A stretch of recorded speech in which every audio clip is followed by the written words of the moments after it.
Hai,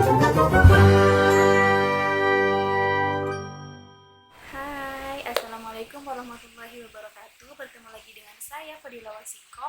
Saya adalah mahasiswa Universitas Nahdlatul Ulama Yogyakarta, jurusan Pendidikan Bahasa Inggris. Pada kesempatan kali ini, saya akan bercerita atau storytelling tentang salah satu novel yang sudah saya baca, yang berjudul Surat Kecil untuk Tuhan. Surat Kecil untuk Tuhan di sini ada dua novel yang sudah saya baca. Yang pertama adalah novel yang bercerita tentang anak perempuan yang melawan penyakit kankernya. Dan yang kedua adalah bercerita tentang dua bersaudara, anak laki-laki dan perempuan, dua bersaudara yang hidup di keluarga yang pas-pasan.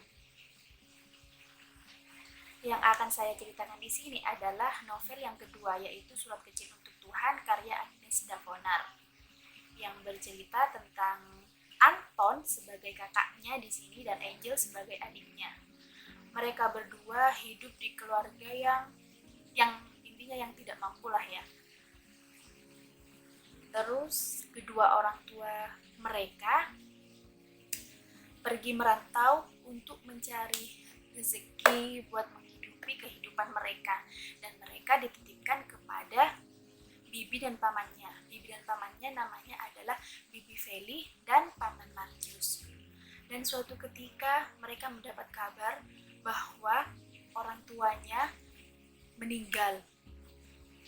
Nah, pada saat itu mereka sangat sedih sekali.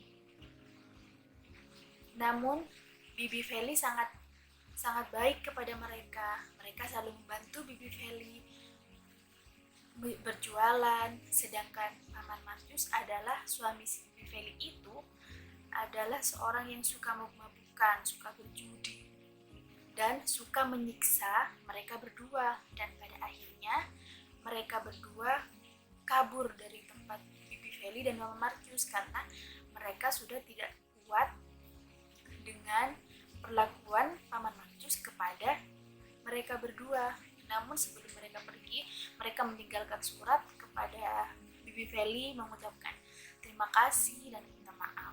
Lalu mereka tinggal di kolong jembatan. Nah, pada kemudian hari mereka bertemu dengan seorang laki-laki yang jalannya memakai tongkat, katanya di dalam buku tersebut.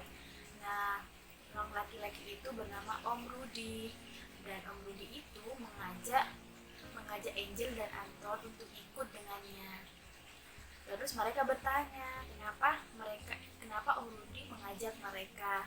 Nah, Om Rudi ini menjawab, Om Rudi ini akan membantu mereka menemukan keluarga angkat buat mereka nantinya. Nah, si Angel sama Anton ini mau ikut Om Rudi asal ketika suatu saat nanti Om Rudi menyiksa mereka, maka mereka akan pergi dari Om Rudi. Nah, Om Rudi menyetujuinya dan mereka pergi ke tempat penampungan, tempat Om Rudi tinggal lah. Nah, sesampainya di sana ternyata juga banyak anak-anak kecil yang seumuran mereka. Nah, pada hari pertama, hari kedua, hari ketiga, mereka dikasih makan, dikasih minum, diperlakukan dengan baik.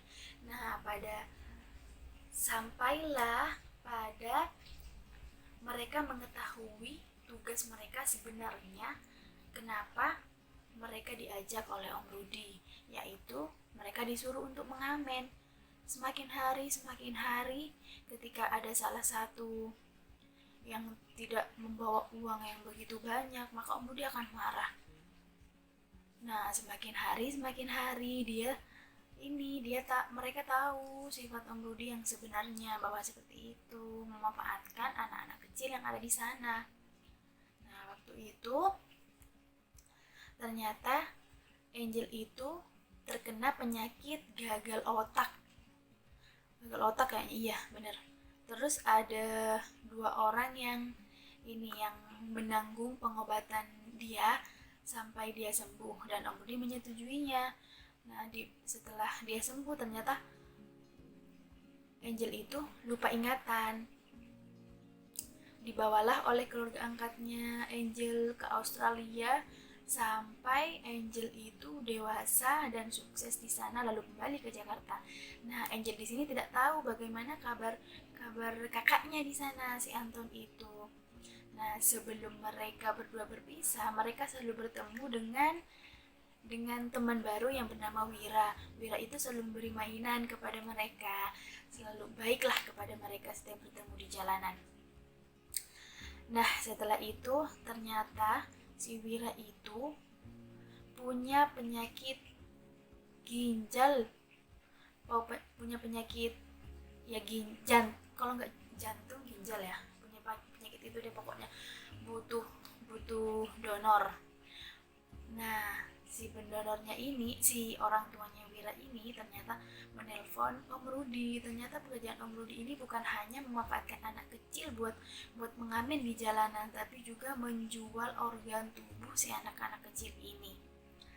Nah, ternyata menelpon Om Rudi dan Anton lah yang cocok jantungnya terhadap Wira. Nah, Wira itu tidak sadar bahwa yang mendonorkan jantungnya adalah Anton, hingga suatu ketika si Angel ini kembali ke Indonesia terus mencari Wira, teman kecilnya itu, dan bertemu. Setelah bertemu, Wira mengajak nikah Angel, tapi Angel masih belum mau menikah dengan Wira kalau tugasnya belum selesai, yaitu mencari kakaknya. Dan setelah diusut, ternyata baru ketahuan bahwa jantung yang ada di Wira itu adalah milik Anton, si kakaknya. Nah, dari situlah kasus itu dibawa ke meja hukum karena si Angel ini sudah sukses menjadi pengacara. Disitulah terbuka semuanya bahwa Wira itu mendapat donor jantung dari si Anton tadi. Nah, pesan moral yang didapatkan dari membaca novel tersebut bagi saya adalah yang pertama, tidak salah ada orang kaya, ada orang miskin. Tapi si orang kaya itu tidak menampakkan kebahagiaannya dan si orang miskin ini menampakkan kebahagiaannya.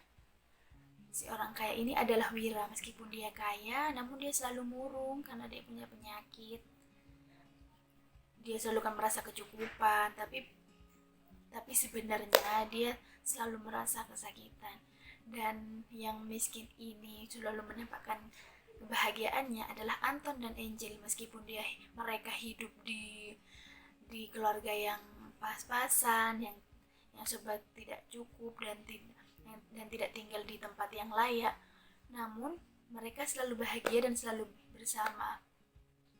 Dan yang kedua adalah kita bisa belajar dari Anton dan Angel dimanapun kita berada, apapun yang terjadi, kita tetap belajar dan terus bersemangat dan selalu percaya bahwa Tuhan itu memang ada selalu melindungi kita. Ya teman-teman, mungkin hanya itu yang bisa saya ceritakan. Sampai ketemu lagi. Assalamualaikum warahmatullahi wabarakatuh.